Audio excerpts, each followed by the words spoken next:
أشهد أن لا إله إلا الله وحده لا شريك له وأشهد أن محمدا عبده ورسوله أما بعد فأعوذ بالله من الشيطان الرجيم بسم الله الرحمن الرحيم الحمد لله رب العالمين الرحمن الرحيم مالك يوم الدين إياك نعبد وإياك نستعين اهدنا الصراط المستقيم صراط الذين أنعمت عليهم غير المغضوب عليهم ولا الضالين. After reciting the Tashahhud, Ta'awuz and Surah Al-Fatiha, Hazrat Khalifa Masih V, Ayyadullah Ta'ala bin Nasr al-Aziz stated, in the previous sermon, I mentioned the dispute between Hazrat Ubaidullah bin Umar and Hazrat Usman radiallahu anhu in relation to the martyrdom of Hazrat Umar radiallahu anhu. From that narration, and Allah knows best as to how authentic it is mentioned therein that they also fought with each other.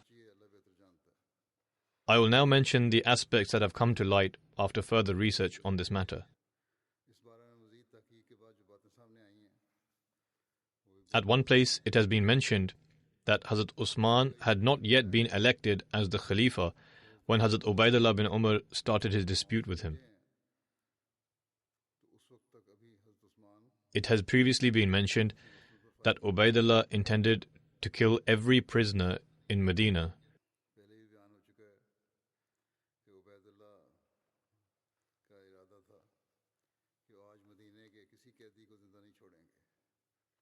The early Muhajirin came together and confronted him, stopped him and threatened him.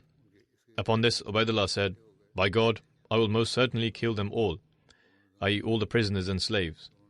He did not even regard the sentiments of the Muhajirin, so much so that Amr bin al-As continuously argued with him until he handed his sword over to Amr bin al-As. Following this, Hazrat Sa'd bin Abi Waqqas approached him in order to reason with him, but he fought with him as well.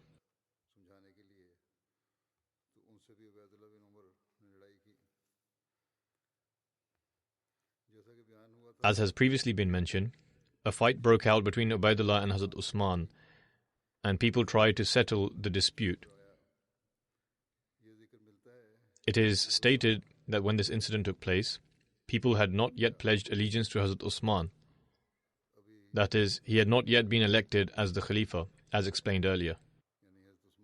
Similarly, we also find indications of Hazrat Ubaidullah being imprisoned following this. After the people pledged allegiance to Hazrat Usman radiallahu anhu, and he was elected as the Khalifa, Hazrat Ubaidullah was brought before Hazrat Usman. Hazrat Usman addressed a gathering of Muhajirin and Ansar and asked them, "Give me your opinion with regards to this individual who has caused such disarray within Islam." Hazrat Ali bin Abi Talib said, "It goes against justice not to hold him accountable, and in my opinion he should be executed," i.e. referring to Ubaidullah bin Umar.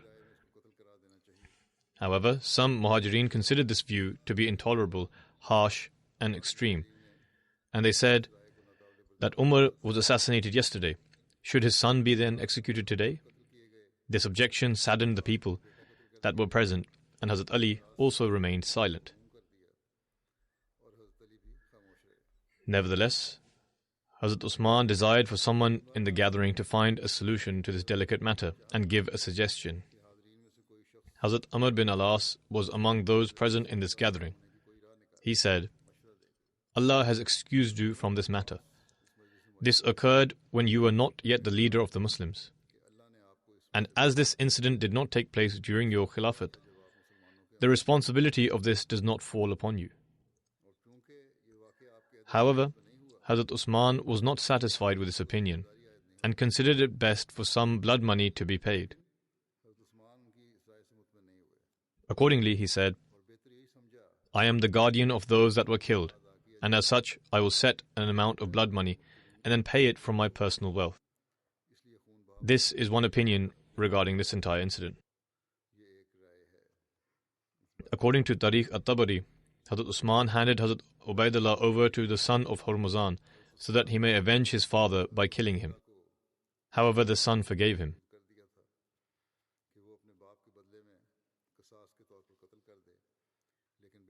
Whilst addressing the question of whether a Muslim can be punished in retribution for killing a disbeliever, Hazrat Muslim Maud radiyallahu anhu has also made reference to the aforementioned incident.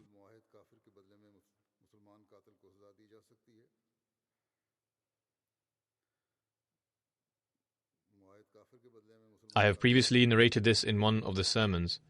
However, I shall mention it once again to shed further light on the matter. Hazrat Muslim Maud radiyallahu anhu states, in Tabari, Kumazban bin Hormuzan relates the incident of his father's death as follows.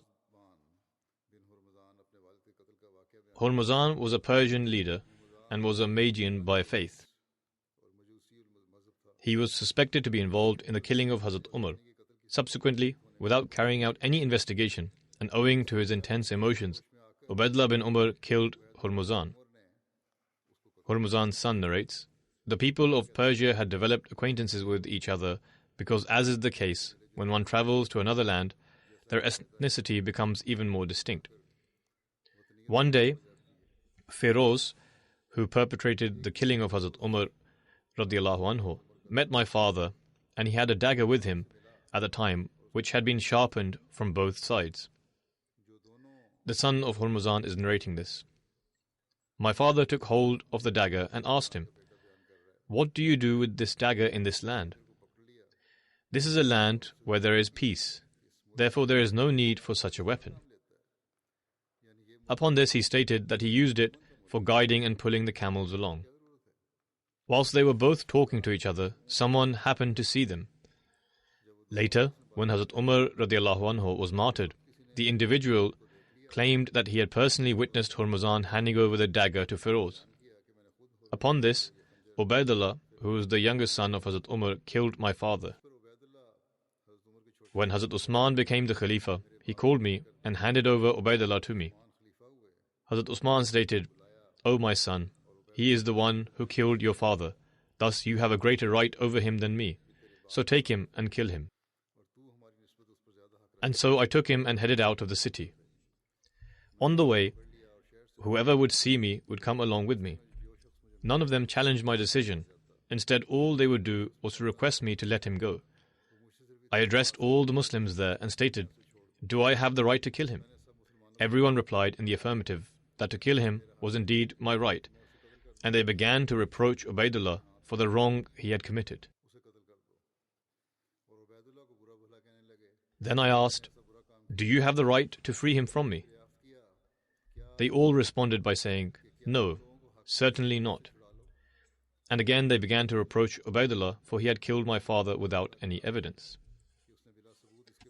Upon this, I left him for the sake of God and those people. Out of their happiness, the Muslims raised me up on their shoulders, and by God, I reached my home on top of people's heads and shoulders, as they did not even let my feet touch the ground.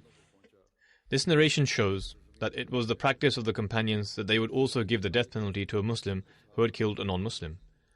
It is also proven that no matter the method used, such a person would be killed in retribution. Similarly, it is also proven that a murderer could only be detained and given the death penalty by the state. This is because it is evident from this narration that Ubaidullah bin Umar was apprehended by Hazrat Usman, and it was he who turned him over to Hormuzan's son. It was not an heir of Hormuzan's who launched a case against him or apprehended him. Hazrat Muslim Maud radiyallahu anhu further states, Here it is necessary to clarify the issue whether a murderer should be handed over to the heirs of the one who has been murdered in order to be punished, as was done by Hazrat Usman, or should the state see to the punishment itself. It should be remembered that this is a subsidiary matter, and Islam has left it to be determined according to the needs of the time. The country can adopt whatever it deems most effective based on its society and conditions. There is no doubt that these two methods are only beneficial under specific circumstances.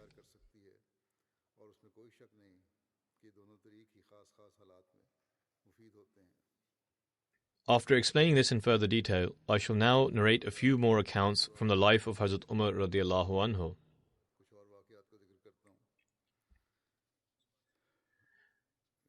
Hazrat Umar's humility and modesty at the time of his demise was such that his son narrates that he instructed him, "Adopt moderation when shrouding my body for burial, because if Allah has decreed prosperity for me, then He shall grant a better garment in its place. And if that is not the case, then He shall seize this from me, and that too very swiftly. Moreover, adopt moderation with regards to my burial. If Allah wishes to grant me prosperity, then He shall expand it as far as the eye can see. And if this is not the case, then He shall constrict it to the extent that it will crush my ribs. Also, do not allow any woman to accompany my funeral. Do not praise me for a quality which I did not possess, for Allah has complete knowledge about me. When you carry me, do not walk swiftly, for if Allah has decreed prosperity for me, then you will be carrying me towards that which is best for me. And if that is not the case, then you will be able to quickly remove the evil which you are carrying. In fact, it is, when you carry me, walk swiftly. For if Allah has decreed prosperity for me, then you will be carrying me towards that which is best for me. And if that is not the case, then you will be able to remove quickly the evil which you are carrying. Aside from this, it is also mentioned that Hazrat Umar radiallahu anhu instructed for them not to wash his body with musk.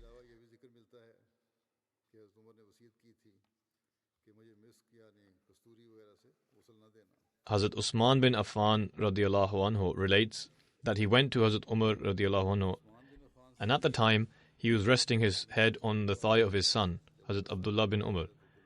Hazrat Umar told Hazrat Abdullah bin Umar to place his head on the ground.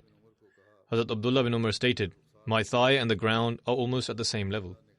In other words, there was hardly any distance between the two. Hazrat Umar repeated this 2 or 3 times and then stated, "Please place my head on the ground." Hazrat Umar then placed his legs together, and the narrator states that he heard Hazrat Umar say, "Me and my mother will be ruined if Allah the Almighty does not grant us His forgiveness." And thereafter Hazrat Umar passed away.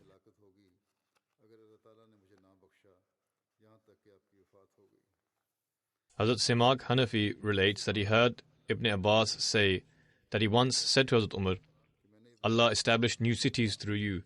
Many conquests took place through you, and such achievements were attained through you." Upon this, Hazrat Umar radiallahu anhu stated, "I desire to attain salvation, whereby I neither attain any reward for this, and nor carry the burden." In other words, he took no pride in these great achievements, nor the conquests that took place. Instead, the fear and awe of Allah the Almighty reigned supreme over him, and he was only concerned about the hereafter. Zayd bin Aslam relates from his father that when Hazrat Umar's demise was near, he stated, "You entertain doubts regarding my leadership. By God, I desire to seek salvation in a manner that La alayya wa la li. That is, neither should I receive any punishment nor any reward." In relation to this, Hazrat Muslim Maud radiallahu anhu states, Hazrat Umar radiallahu anhu was someone who spent his entire life worrying and caring for the religion of Islam. At every instance, he offered the most sublime sacrifices. With regards to his sacrifices, they were not of the same level as Hazrat Abu Bakr radiallahu anhu. However, in regards to his intentions and motives, they were equal. At the time of Abu Bakr's demise, tears began to flow from the eyes of Hazrat Umar radiallahu anhu, and he stated, "May God Almighty bestow His blessings upon Abu Bakr, for I tried on many occasions to excel him, but I always failed." On one occasion, the Holy Prophet ﷺ instructed people to present their wealth, and I brought half of my wealth, thinking that today I shall excel Abu Bakr. However, Abu Bakr was already there before me, and since he was related to the Holy Prophet ﷺ, and the Holy Prophet ﷺ knew that he would not have left anything at home, he inquired, "Abu Bakr, what did you leave at home?" Upon this he replied, "I have left the name of Allah and His Messenger." After saying this, Hazrat Umar cried and stated, "Even on that occasion, I could not excel him." Hazrat Muslim Maud radiallahu anhu further stated, "Such was the level of Hazrat Abu Bakr's sacrifices. He would offer sacrifices before this as well, but when a particular occasion arose, he presented his entire wealth. On the one hand, we have such people, and on the other hand, there are those who do not even get the opportunity to present 1/10 of their wealth as sacrifice, and claim that should they do so, they would be ruined." Hazrat Umar was close to his demise. His eyes would well up, and he would say, "O Allah, I am not worthy of any reward, but all I ask for is to be saved from punishment."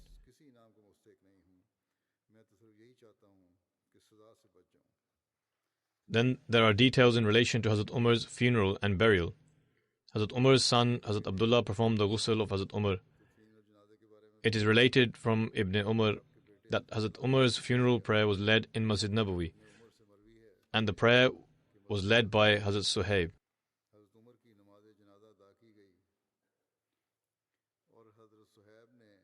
The funeral prayer took place in the area between the pulpit and the grave of the Holy Prophet ﷺ. Hazrat Jabir radiallahu anhu narrates that the people who lowered Hazrat Umar into the grave were Usman bin Affan, Sa'id bin Zayd, Suhaib bin Sinan, and Abdullah bin Umar. In addition to them, the names of Hazrat Ali, Hazrat Abdul Rahman bin Auf, Hazrat Sa'd bin Abi Waqqas, Hazrat Talha, and Hazrat Zubair bin Al-Awwam are also mentioned.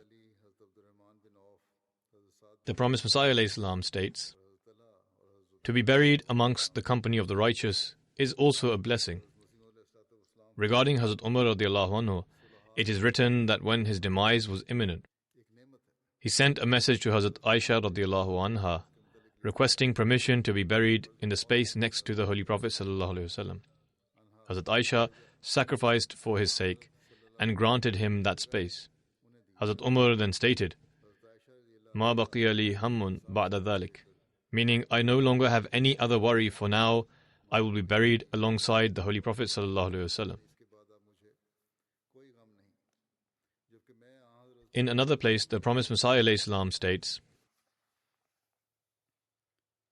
"One who develops a bond with Allah the Almighty with utmost devotion is never made to face ruin, even if the entire world were to oppose him. Those who seek to establish a bond with Allah never experience hardship or loss, and Allah does not abandon His truthful servants. Allah is the greatest. How great was the sincerity and devotion of these two men, i.e. Hazrat Abu Bakr and Hazrat Umar radiallahu anhuma. Both were buried in such a blessed grave that if Moses and Jesus were alive today, they would express their earnest desire to be buried there. However, such a rank is never bestowed owing to one's heartfelt longing or desire. Rather, this is an eternal mercy bestowed from the Lord of Honor. And this mercy is only granted to those who are granted His divine favors from the very beginning." On one occasion, Hazrat Muslim Maud radiallahu anhu states, when Hazrat Umar was close to his demise, he expressed his heartfelt desire to be buried in the company of the Holy Prophet sallallahu alaihi wasallam. And so, Hazrat Umar sent a message to Hazrat Aisha radiallahu anha asking whether she would permit him to be buried beside the Holy Prophet. It was Hazrat Umar regarding whom even Christian historians also write that his governance was such that it is unmatched in the world. They use foul language against the Holy Prophet, i.e.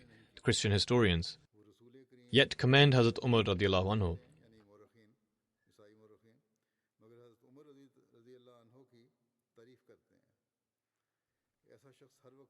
A person who remained in his company at all times, i.e. in the company of the Holy Prophet ﷺ, longed during his final moments to be given a place near the feet of the Holy Prophet ﷺ. If any action of the Holy Prophet showed that he strove for anything other than attaining the pleasure of God, then after having attained the rank he did, would Hazrat Umar have desired to be given a place near the feet of the Holy Prophet? Such was the status of the Holy Prophet ﷺ, as a result of which Hazrat Umar expressed his desire to be buried near the feet of the Holy Prophet ﷺ.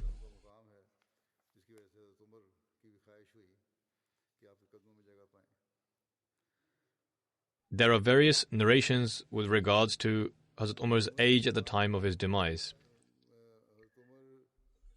Also, there are differences of opinion regarding his date of birth.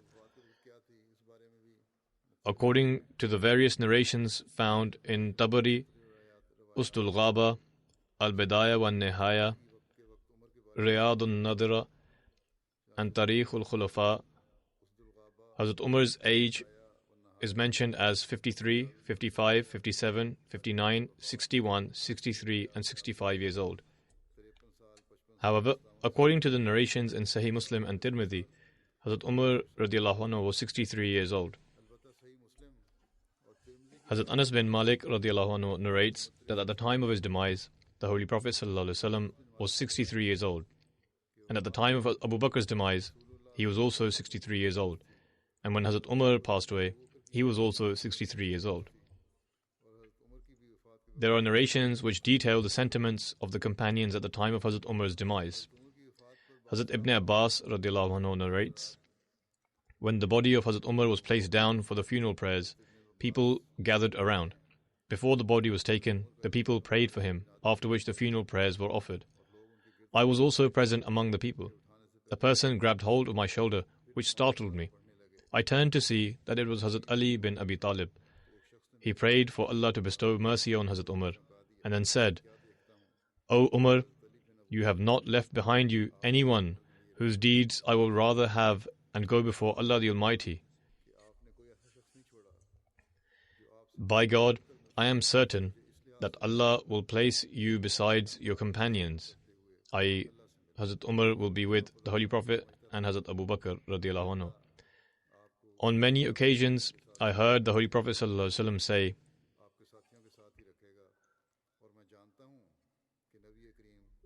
ذهبت أنا وأبو بكر وعمر ودخلت أنا وأبو بكر وعمر وخرجت أنا وأبو بكر وعمر. Meaning, I, Abu Bakr and Umar went, I, Abu Bakr and Umar entered, I, Abu Bakr and Umar went out. In other words, the Holy Prophet would say this whilst narrating various incidents. Jafar bin Muhammad narrates on the authority of his father that when the body of Hazrat Umar was washed and wrapped in the burial clothes, he was placed on the bedstead. Hazrat Ali stood beside him and praised him. Hazrat Ali said, By Allah, there is not a single person on this earth whose deeds I would rather have and stand before Allah than the deeds of the one wrapped in this shroud. Abu Makhlad narrates that Hazrat Ali bin Abi Talib stated, the Holy Prophet ﷺ had not yet passed away when we realized that after the Holy Prophet ﷺ, the best among us was Abu Bakr. And Abu Bakr radiallahu anhu had not yet passed away when we realized that Umar was the best among us after Abu Bakr. Zayd bin Wahab narrates, we came to see Hazrat Abdullah bin Mas'ud. Whilst mentioning Hazrat Umar, he cried so much that the stones on the floor became wet due to his tears. Then regarding Hazrat Umar, he said, Umar was a strong fortress for Islam. People would enter into it and not leave. I.e., that he was a solid citadel in which people would enter but not leave. When he passed away, cracks appeared in this fortress, and people began leaving Islam. Abu Wail narrates that Hazrat Abdullah bin Mas'ud said, if the knowledge of Umar was placed on one side of a scale, and the knowledge of everyone else was placed on the opposite side, the knowledge of Hazrat Umar would be heavier. Abu Wail said, I mentioned this to Ibrahim, to which he said, by God, this is the truth. Abdullah bin Mas'ud has said something even greater than this. I asked what he had said, to which he stated, when Hazrat Umar radiallahu anhu passed away, he, i.e. Abdullah bin Mas'ud, said that it was as if 9/10 of knowledge had passed away with him. Hazrat Anas narrates that when Hazrat Umar was martyred, Hazrat Abu Talha said, among the Arabs or the Bedouins, there is not a single household that is free from the devastating effect of Umar's martyrdom. i.e. Hazrat Umar would help everyone, and undoubtedly they would feel the effects of this loss. After the funeral of Hazrat Umar, Hazrat Abdullah bin Salam stood by his bedstead and said, O Umar, you were a great brother in Islam. You stood firmly for the truth and were fierce against falsehood.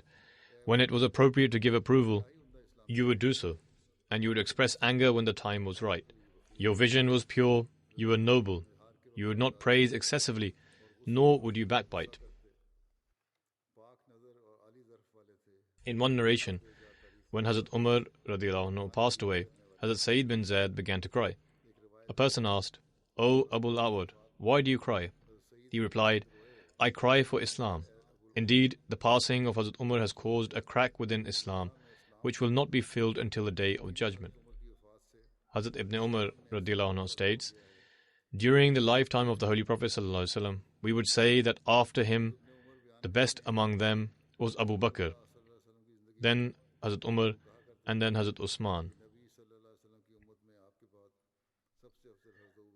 Hazrat Hudayfa would say that during the time of Hazrat Umar radiallahu anhu, the case of Islam was like a person who was heading towards the path of success and prosperity. When he was martyred, it was as if that success reversed and went into constant regression.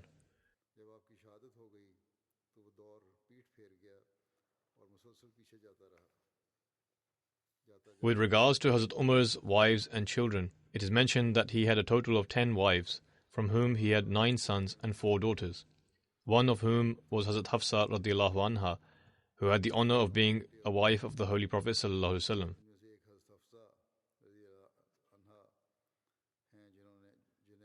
The first wife of Hazrat Umar was Hazrat Zainab bin Maz'un.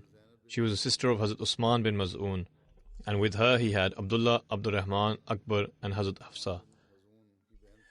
Hazrat Kulthum bint Ali bin Abi Talib, from whom he had Zayd, Akbar and Ruqayya. Mulaika bint Jarwal, who was also known as Kulthum, from whom he had Zayd, Asghar, Ubaidullah.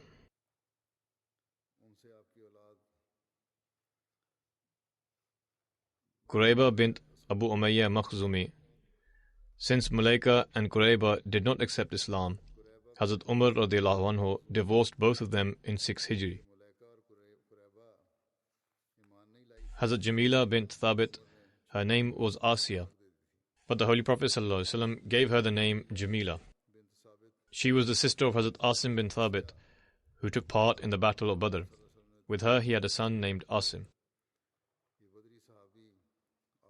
From Luhayya he had a son named Abdurrahman Awsat.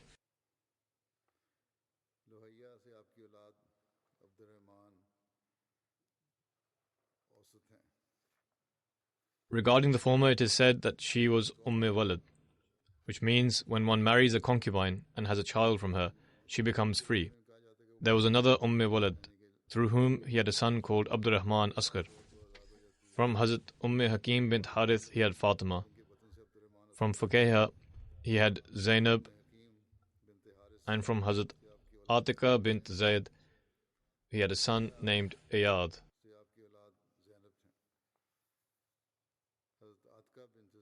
Edward Gibbon, a famous Orientalist, writes in praise of Hazrat Umar.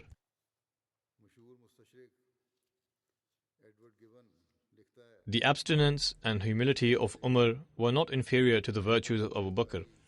His food consisted of barley bread or dates. His drink was water.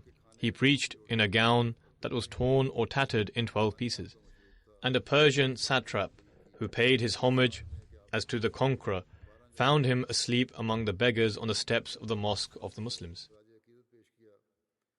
Economy is the source of liberality, and the increases of the revenue enabled Umar to establish a just and perpetual reward for the past and present services of the faithful.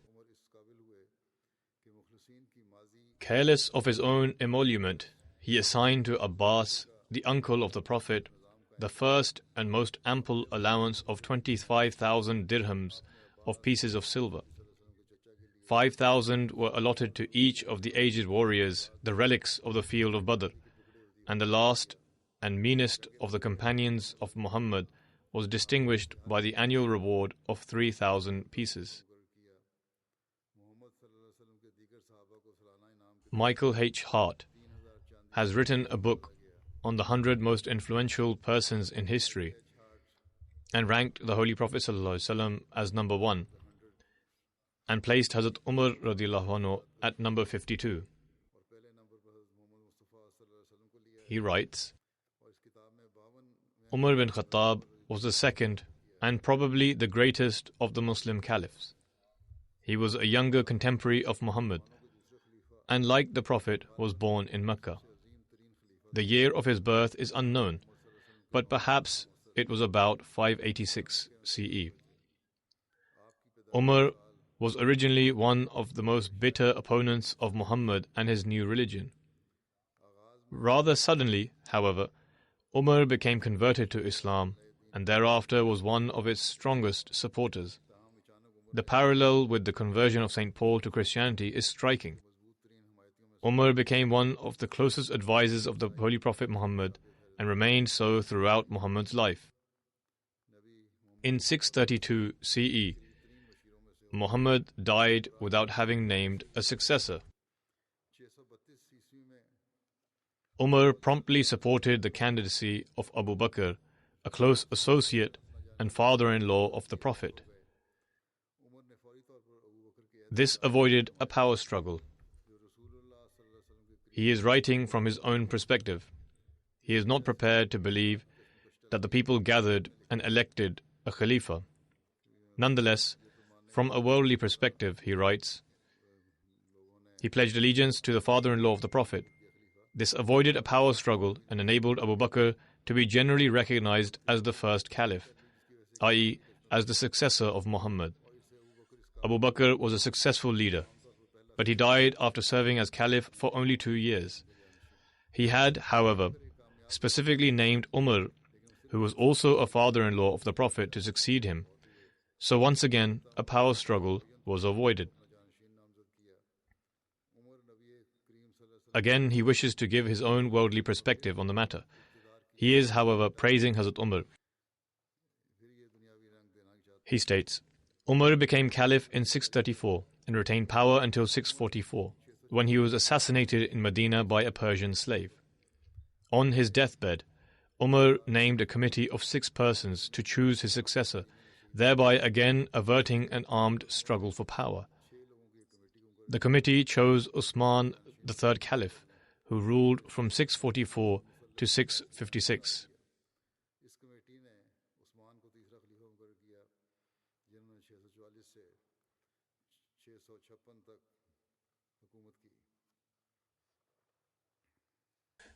He further writes, it was during the 10 years of Umar's caliphate that the most important conquests of the Arabs occurred. Not long after Umar's ascension, Arab armies invaded Syria and Palestine, which at the time were part of the Byzantine Empire. At the Battle of Yarmouk in 636, the Arabs won a crushing victory over the Byzantine forces. Damascus fell the same year, and Jerusalem surrendered 2 years later. By 641, the Arabs had conquered all of Palestine and Syria, and were advancing into present-day Turkey. In 639, Arab armies invaded Egypt, which had also been under Byzantine rule. Within 3 years, the Arab conquest of Egypt was complete. Arab attacks upon Iraq, at that time part of the Sassanid Empire of the Persians, had commenced even before Umar took office. The key Arab victory at the Battle of Qadisiyah, 637, occurred during Umar's reign. By 641 CE, all of Iraq was under Arab control. Nor was that all. Arab armies invaded Persia itself, and at the Battle of Nahawand, 642, they decisively defeated the forces of the last Sassanid emperor. By the time Umar died, in 644, most of western Iran had been overrun. Nor had the Arab armies run out of momentum when Umar died. In the east, they fairly soon completed the conquest of Persia, while in the west, they continued their push across North Africa. He further writes, just as important as the extent of Umar's conquests is their permanence. Iran, though its population became converted to Islam, eventually regained its independence from Arab rule. But Syria, Iraq, and Egypt never did. Those countries became thoroughly Arabized and remain so to this day. He then writes, Umar, of course, had to devise policies for the rule of the great empire that his armies had conquered. He decided that the Arabs were to be a privileged military caste in the regions they had conquered, and that they should live in garrison cities apart from the natives. The subject peoples were to pay tribute to their Muslim, largely Arab conquerors, but were otherwise to be left in peace. In particular, they were not to be forcefully converted to Islam.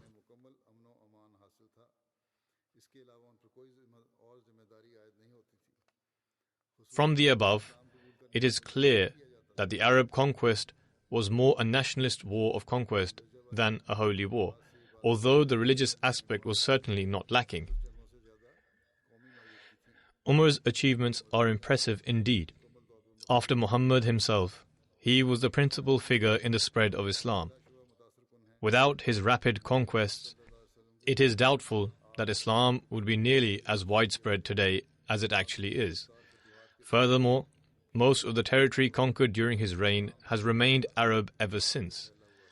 Obviously, of course, Muhammad, who was the prime mover, should receive the bulk of the credit for those developments. But it would be a grave mistake to ignore Umar's contribution. The conquests he made were not an automatic consequence of the inspirations provided by Muhammad. Some expansion was probably bound to occur, but not to the enormous extent that it did under Umar's brilliant leadership. He then adds, it may occasion some surprise that Umar, a figure virtually unknown in the West, has been ranked higher than such famous men as Charlemagne and Julius Caesar. However, the conquests made by the Arabs made under Umar, taking into account both their size and their duration, are substantially more important than those of either Caesar or Charlemagne. Then Professor Philip K. Hitti writes in his book, History of the Arabs, simple and frugal in manner, the energetic and talented successor to the Prophet, Umar, who was of towering height, strong physique, and bald-headed, continued, at least for some time after becoming the Caliph, to support himself by trade and lived throughout his life in a style as unostentatious as that of a Bedouin sheikh. In fact, Umar, whose name according to Muslim tradition is the greatest in early Islam after that of Muhammad, has been idealized by Muslim writers for his piety, justice, and patriarchal simplicity, and treated as the personification of all the virtues a caliph ought to possess. He further writes, his irreproachable character became an exemplar for all conscientious successors to follow. He owned, we are told, one shirt and one mantle only, both conspicuous for their patchwork, slept on a bed of palm leaves, and had no concern other than the maintenance of the purity of the faith, the upholding of justice, and the ascendancy and security of Islam and the Arabians. These accounts are ongoing and, God willing, shall continue in future sermons. At present, I will mention the funerals of some deceased members. The first is of respected Sahibzadi Asfa Masood Begum Sahiba, wife of Mirza Mubashir Ahmed Sahib, who was the son of Hazrat Mirza Bashir Ahmed Sahib radiyallahu anhu. She recently passed away at the age of 92. Verily to Allah we belong and to Him shall we return. She was the granddaughter of the Promised Messiah Islam and the youngest daughter of Hazrat Nawab Mubaraka Begum Sahiba and Hazrat Nawab Muhammad Ali Khan Sahib. She was the daughter-in-law of Hazrat Mirza Bashir Ahmed Sahib radiyallahu anhu. By the grace of Allah the Almighty, she was a Musia. She is survived by a son and 4 daughters. Her son Tariq Akbar says, "My mother always remained loyal to the community, Khilafat and the Khalifa of the time. She always strove to serve the community and to fulfill her pledge of wasiyat. She paid the Hissa Jaidad in her lifetime. Every year, she would offer alms on behalf of the deceased. She was generous in helping the poor and did so in secret. She often told me that the workers are like my brothers and sisters and that I should take care of them. She would always keep good relations with her relatives and try to ensure that no harm ever befell them. She was regular in offering prayers and fulfilled the rights of Allah and the rights owed to His creation." Her daughter-in-law, Naima Sahiba, says, "When our house was built in USA, she advised that before buying any furniture, we should offer voluntary prayers in every room and corner of the house." She continues, "After my mother passed away, she said to me, 'Never consider yourself to be without a mother, because I am like your mother.' Indeed, her loving, devoted, and beautiful personality was such that she showed more love to me than even her own daughters."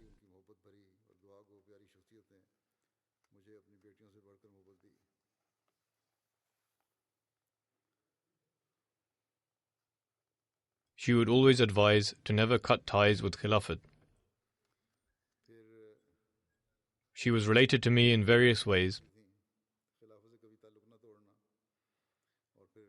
She was my paternal grandmother's half-sister, and as such, we refer to her as Dadi. She was also my maternal and paternal aunt. However, her daughter-in-law says that despite these relationships, she would always say that she was obedient to Khilafat. This was not a mere claim, rather she truly did justice to her bond with Khilafat. She gave a great deal in alms, and she would offer contributions for Tehreek-e-Jadid on behalf of elders, teachers, and even the workers in Qadian. Whenever a worker would depart, she would send them off with a handsome amount and would ask for their forgiveness if any sort of mistake had been made on her part. Her daughter Shaida says, "Our mother introduced us to Allah the Almighty from a young age and said that even if we needed something as small as a shoelace, we should ask God Almighty for it. She advised us to focus on prayers and stressed upon the importance of upholding the honor of Khilafat. When it came time for the election of the Khalifa, she said that no matter who became the Khalifa, we must obey him wholeheartedly. She also told us to pray that we become a fruitful branch of the Promised Messiah Islam, rather than becoming a dry, withered branch and becoming a means for others to falter."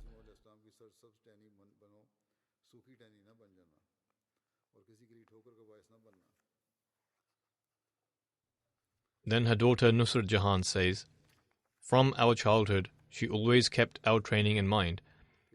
If she was reciting the Holy Quran, she would stop at a verse and explain its meaning to us, or would give us some advice in light of it, and she always fondly remembered our elders. She remembered many of their unique incidents which were full of guidance, and she often recounted to us.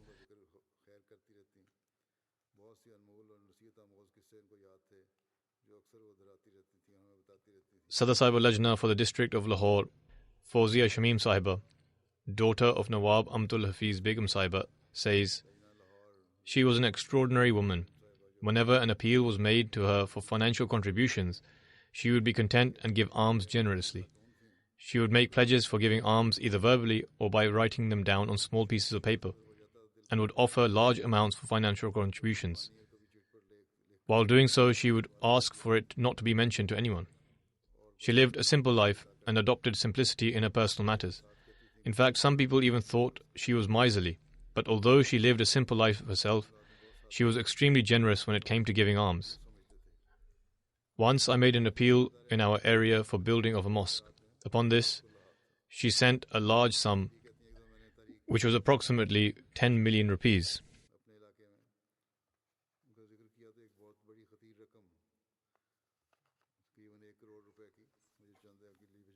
Her granddaughter Razia says, "From our childhood, she always told us about virtues and guided us.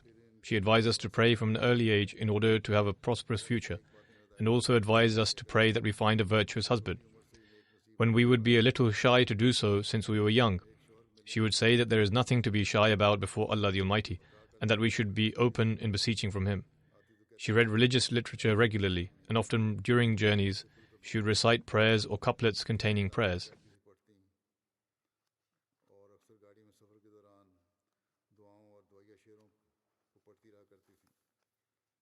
May Allah the Almighty bestow His forgiveness and mercy upon her, and enable her children and the future generation to follow in her footsteps."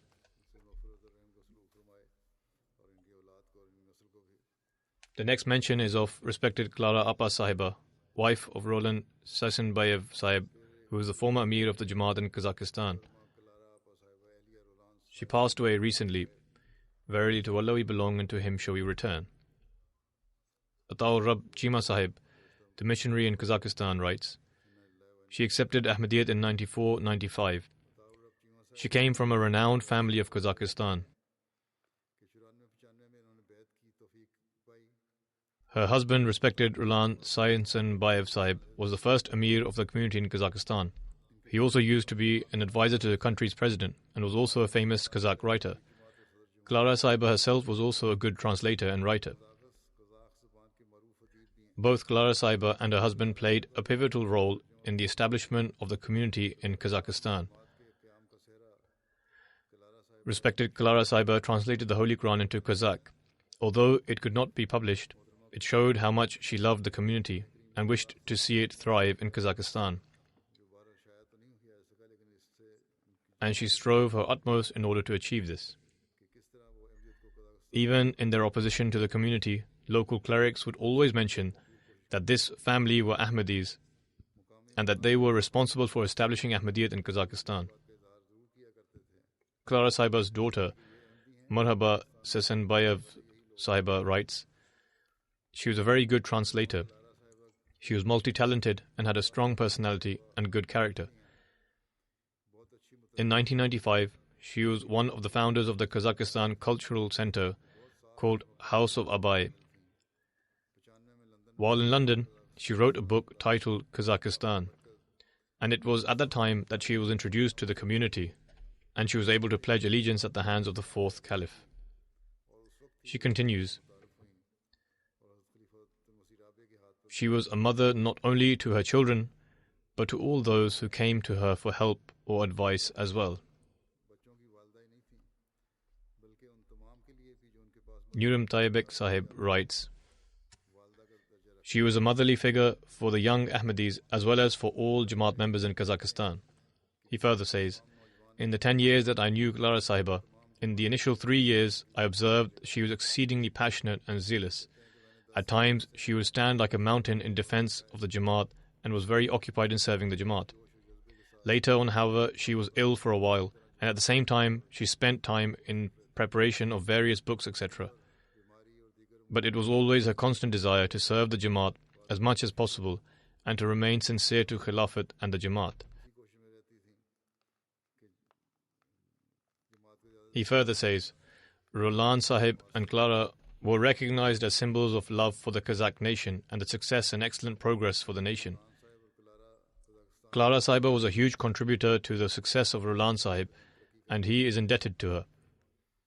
She was not only a very active Sadr Lajna, but was the mentor of the first Amir Jamaat of Kazakhstan." He further says, "I recall how from 1996 to 1999, or even after, she would superbly organize a weekly class for Lajna in the mission house, and ensure their attendance, in which Lajna would ask the missionary questions and receive their answers.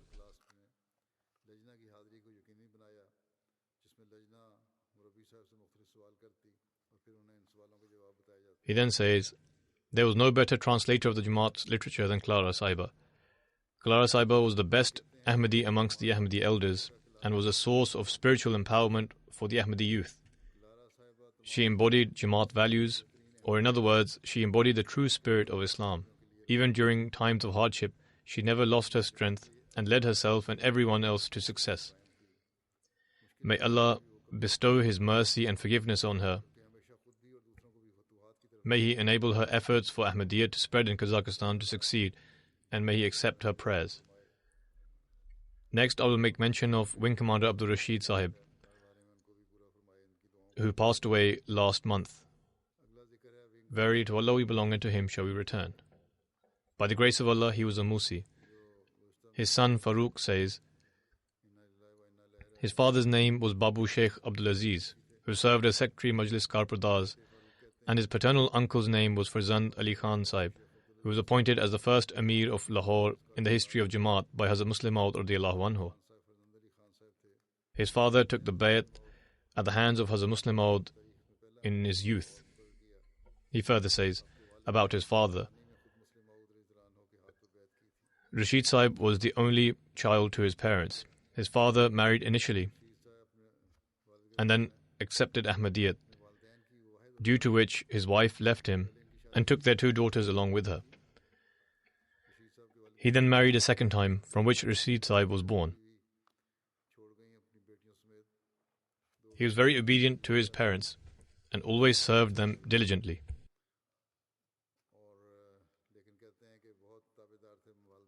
Up until the partition, he studied in Qadian. When the partition took place, he arrived in Lahore with the convoys of other families and then went to Rabwa with his parents and other early settlers. Around 1954, he gained commission in the Air Force and was posted at various air bases. Wherever he lived, he openly stated that he was an Ahmadi. He was sent to Libya by the Pakistani government for a deportation mission.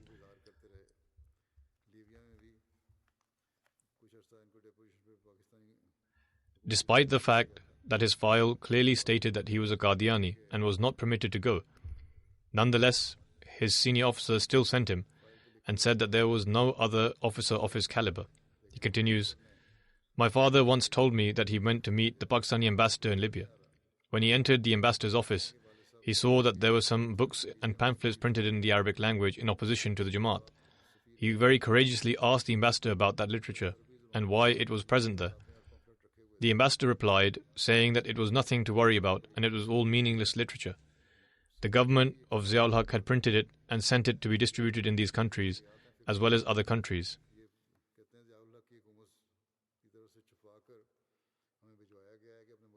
He then says that in 1982, after one of his reports, when Hazrat Khalifatul Masih IV Rahimahullah was in Spain, Hazur wrote a letter with his own hand appointing him as the Amir of Libya. And thus he became the very first Amir there.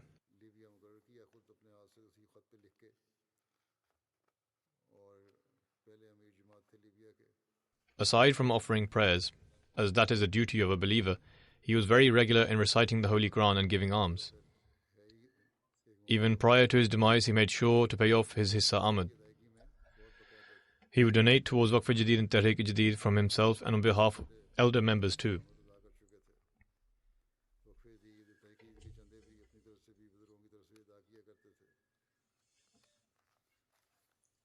His son says that he would relate an incident of Hazrat Khalifatul Masih II radiyallahu anhu to him and wrote to him stating that on one occasion in the early days of Rabwa, Hazrat Khalifatul Masih II radiyallahu anhu called him during the summer months.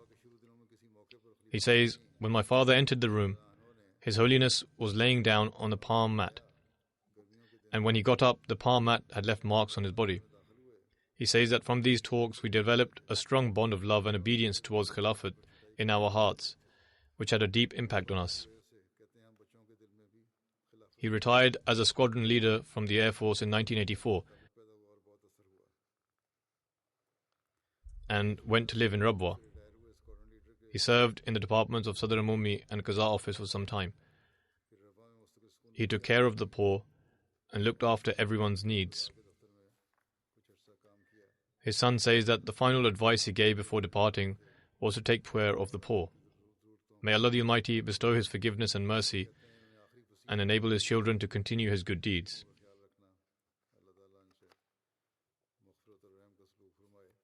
The next funeral is of Zubaydah Begum Sahiba, wife of Kareem Ahmed Naeem Sahib of America. She also passed away last month. Verily to Allah we belong and to Him shall we return. She was the younger daughter-in-law of Dr. Hashmatullah Khan Sahib. She was an ardent devotee of Khilafat and a very pious and sincere woman. By the grace of Allah, she was a Musia. She is survived by 3 sons and 2 daughters. One of her sons is Munim Naeem Sahib, chairman of Humanity First USA. She was also the mother-in-law of Dr. Abdul Manan Siddiqui Sahib Shaheed. Her daughter, Amdul Shafi, wife of Dr. Manan Siddiqui Sahib, writes, she had a habit of showing love to everyone. She would pray for them, give them advice, and would always take care of the poor. She had a special trait of being very loving to all relatives, whether they were closely related or not.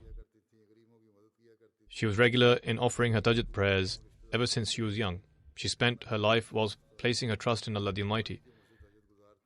From our childhood, we observed that she would spend Fridays praying fervently. She always had the concern of giving alms on time. May Allah the Almighty bestow His forgiveness and mercy upon her and enable her children to continue her good deeds. The next funeral is of Hafiz Ahmed Guman Sahib, who passed away recently. Verily to Allah we belong and to Him shall we return. He had a special interest in reading the translation and commentary of the Holy Quran, and he read all the books of the promised Messiah alayhi salam. He had the honor of rendering services to his faith in Rabwa. He was very punctual, hospitable, kind to children, extremely modest, and very hard-working. He was always occupied in the remembrance of Allah. A distinct quality of his was his service to Allah's creation, and he would endure suffering in order to grant others comfort. He was a Musi by the grace of Allah the Almighty. He is survived by his wife, 3 sons and 3 daughters. One of his sons-in-law,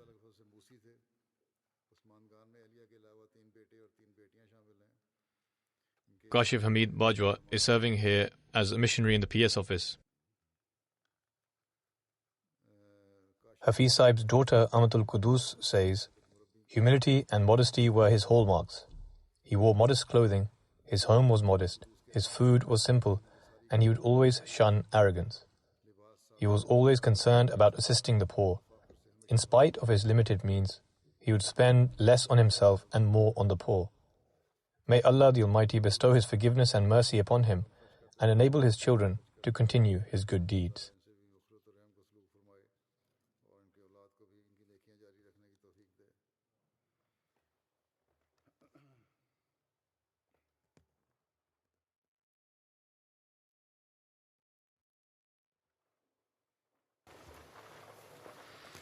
Alhamdulillah, nahmaduhu wa nasta'inuhu wa nastaghfiruh wa nu'minu bihi wa natawakkalu alayh wa na'udhu billahi min shururi anfusina wa min sayyiati a'malina. Man yahdihillahu fala mudilla lahu ومن يضلل فلا هادي له ونشهد أن لا إله إلا الله ونشهد أن محمدا عبده ورسوله عباد الله رحمكم الله إن الله يأمر بالعدل والإحسان وإيتاء ذي القربى وينهى عن الفحشاء والمنكر والبغي يعظكم لعلكم تذكرون اذكروا الله يذكركم وادعوه يستجب لكم ولذكر الله أكبر